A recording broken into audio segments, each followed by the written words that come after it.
আপনি যদি কোনো স্টুডেন্ট হয়ে থাকেন কিংবা স্টুডেন্টের অভিভাবক যদি হয়ে থাকেন তাহলে এই ভিডিওটি আপনার জন্য। কারণ এই ভিডিওতে আমি দেখাবো কিভাবে অনলাইনে রেজাল্ট চেক করতে হয়। আপনার হাতের স্মার্টফোনটি দিয়ে আপনি চেক করতে পারবেন। যদি আপনার বাসায় কোনো ল্যাপটপ কিংবা কম্পিউটার থাকে সেটা দিয়েও আপনি চেক করতে পারবেন। তো বেশি কথা না বলে ভিডিওটি শুরু করা যাক। যে কোনো একটি ব্রাউজার ওপেন করে নেবেন, সেটা হোক মোবাইল কিংবা কম্পিউটার। ব্রাউজার ওপেন করে নিয়ে এখানে লিখতে হবে এসএসসি রেজাল্ট। তো এসএসসি রেজাল্ট লেখার পর এখানে আপনার প্রথম যে ওয়েবসাইটে চলে আসবে এডুকেশন বোর্ড রেজাল্ট, এটার ভিতরেও আপনি দেখতে পারবেন। আর এছাড়া নিচে যে আরেকটা আপনার ওয়েবসাইট আছে এটার ভিতরেও আপনি দেখতে পারবেন। দুইটাই আপনার অফিসিয়াল ওয়েবসাইট। তো আমি যে কোনো একটা থেকে দেখিয়ে দিচ্ছি। সিস্টেম দুইটারই একই। আপনি যদি একটা শিখে নেন তাহলে আরেকটা পারবেন, একই নিয়ম। তো ভিডিওটা যাতে বড় না হয় এজন্য আমি একটাই দেখিয়ে দিচ্ছি। তো এখানে আমি ক্লিক করে প্রবেশ করলাম। প্রথমে আছে এক্সামিনেশন, এখান থেকে এক্সামিনেশনটা সিলেক্ট করবেন।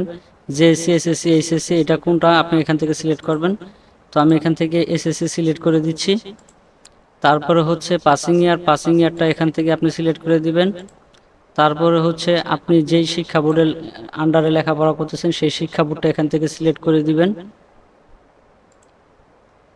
তারপরে এখানে দিয়ে দিবেন রোল নাম্বার। তো আমি এখানে একটা রোল নাম্বার দিয়ে দিচ্ছি। নিচের ঘরে দিতে হবে আপনাকে রেজিস্ট্রেশন নাম্বার। আমি রেজিস্ট্রেশন নাম্বারটি দিয়ে দিচ্ছি। সর্বশেষ এই ঘরে আপনাকে এই অঙ্কটা করতে হবে। এখানে এইটাই দেখাবে এমন না, এখানে যেই অঙ্কটা দেখায় সেটার সমান সমান কত হয় এটা এখানে যোগফল আপনি দিয়ে দিবেন।